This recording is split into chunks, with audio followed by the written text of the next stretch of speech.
చేసిన వాడిని క్షమించి పూర్తిగా వదిలిపెడితే కూడా మళ్ళా అలవాటుగా మారుతుంది.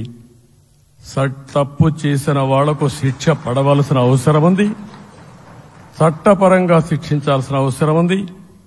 అదే సమయంలో విధ్వంస రాజకీయాలు, కక్షా రాజకీయాలు కాకుండా ఇవన్నిటిని ప్రక్షాళన చేయాల్సిన అవసరం ఉందని చెప్పి కూడా నేను మీకు తెలియజేస్తున్నా.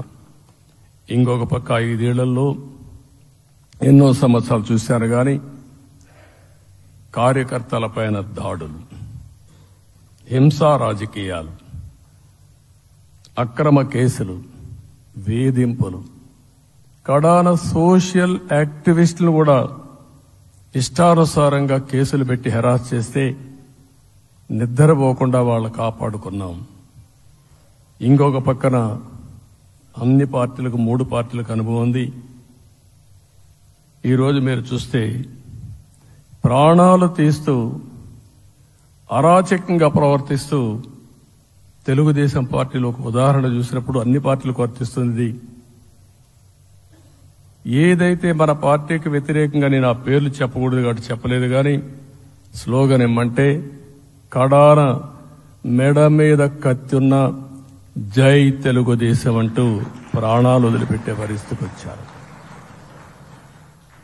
ఇది ఊహించని పరిణామాలు ఇవన్నీ.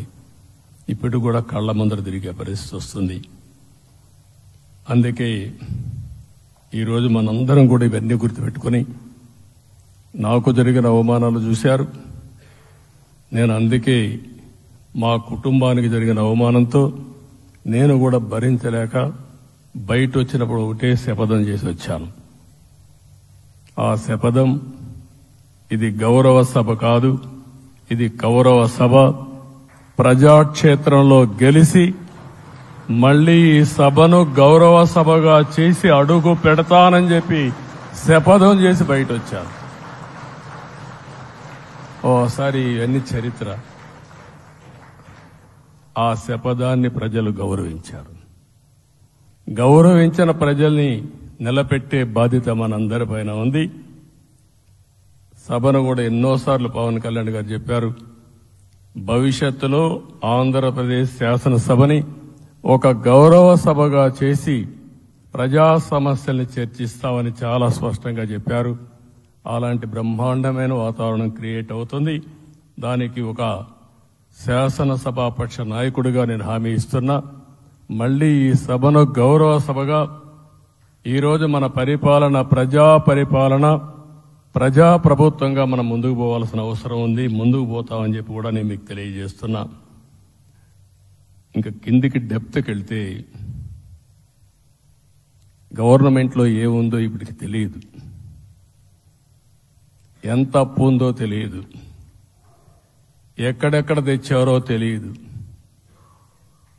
ఇవన్నీ కూడా డెప్త్కి వెళ్ళినప్పుడు ఎన్ని లక్షల కోట్ల అప్పు ఉంది, ఏదేది తాకట్టు పెట్టారు, ఆర్థిక వ్యవస్థ ఏ విధంగా చిన్నాభిన్నం అయిపోయింది, ఇవన్నీ కూడా అధ్యయనం చేసుకోవాల్సిన అవసరం ఉంది. ఇరిగేషన్ రంగాన్ని పూర్తిగా నిర్వీర్యం చేశారు. రాష్ట్రానికి అతి ముఖ్యమైన ప్రాజెక్టు పోలవరం. కేంద్రం క్లియర్గా పోలవరానికి సహకరించారు. నాకిప్పుడు కూడా జ్ఞాపకం ఉంది, 2014 కంటే ముందు నేను ముఖ్యమంత్రి అయ్యాను, ఎంపికయ్యాను, ఢిల్లీకి వెళ్ళాను. ఢిల్లీకి వెళ్ళినప్పుడు 7 మండలాలు తెలంగాణలో ఉన్నాయి. పోలవరం ముంపుకు గురి అయ్యే 7 మండలాలు తెలంగాణలో ఉన్నాయి. ఆ 7 మండలాలు అక్కడుంటే జూన్ 2వ తారీఖున నోటిఫికేషన్ వస్తే ఆ తర్వాత తెలంగాణ అనుమతి ఉంటే తప్ప, పునరావాసానికి ఒప్పుకుంటే తప్ప మనం పోలవరం కట్టే పరిస్థితి లేదు. ఆ రోజు రాజ్నాథ్ సింగ్ గారు పార్టీ అధ్యక్షుడు. అదే మాదిరిగా ఆ రోజు వెంకయ్యనాయుడు గారు కూడా యాక్టివ్గా ఉన్నారు. నేను ఒకటే కోరాను, ప్రజలు నన్ను ఎంపిక చేసుకున్నారు, ఇక్కడ మనం ఎన్డీఏ వచ్చింది, ఈ ప్రాజెక్టు పూర్తి కావాలంటే ఆ 7 మండలాలు ఆంధ్రప్రదేశ్ రాష్ట్రానికి ఇస్తే తప్ప పూర్తి కాదు. మీరు 7 మండలాలు ఇవ్వకపోతే నేను ప్రమాణ స్వీకారం చేయను, నాకు ఈ పదవి వద్దని ఆ రోజు చాలా స్పష్టంగా చెప్పాను. ఇది ఎప్పుడు కూడా చరిత్రలో ఎప్పుడు జరగని విషయం. ఆ రోజు ప్రధానమంత్రి గారు నరేంద్ర మోడీ గారు ఇవన్నీ ఆలోచించి ఫస్ట్ కేబినెట్ మీటింగ్ లో పెట్టి ఒక ఆర్డినెన్స్ ఇచ్చి ఆ 7 మండలాలు ఆంధ్రప్రదేశ్కి ఇచ్చి తర్వాత పార్లమెంట్ సమావేశాలు పెట్టుకున్నారంటే అది ఒక చరిత్ర. అంటే ఆ రోజు గాని కేంద్రంగాన 7 మండలాలు ఇవ్వకపోయుంటే పోలవరం ప్రాజెక్టు ప్రారంభమయ్యేది కాదు. అన్ని కష్టాలు పడి మళ్లీ డబ్బులన్నీ కోర్టులో ఉండే కేసులన్నీ విత్డ్రా చేయించి అన్ని చేయించాం. 72% పనులు పూర్తి చేశాం. ఈరోజు మళ్లీ మొదటికొచ్చింది. డయాఫామ్ వాల్ పూర్తిగా కొట్టుకోబోయే పరిస్థితికి వచ్చింది, డ్యామేజ్కి అయ్యే పరిస్థితి వచ్చింది, ఎక్కడుందో తెలియని పరిస్థితి.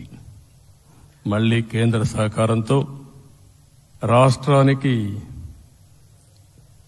అతి ముఖ్యమైన ప్రాజెక్టు పోలవరం, దీన్ని పూర్తి చేసే బాధ్యత, దీన్ని పూర్తి చేసి నదుల అనుసంధానం చేసి మన అందరం ప్రతి ఒక్క ఎకరాకు నీళ్లు ఇవ్వగలిగితే దానికంటే బ్రహ్మాండమైన కార్యక్రమం ఏమీ ఉండదు. వ్యవసాయ రంగం స్టెబిలైజ్ అవుతుంది. ఇది సాధించడానికి అన్ని విధాలా కష్టపడతామని చెప్పి కూడా నేను మీకు తెలియజేస్తున్నాను. ఇంకొక పక్క వ్యవసాయ రంగం పూర్తిగా సంక్షోభంలో పడిపోయింది. రైతులు అప్పుల పాలయ్యారు. 5 ఏళ్లలో 9 సార్లు కరెంటు ఛార్జీలు పెంచారు.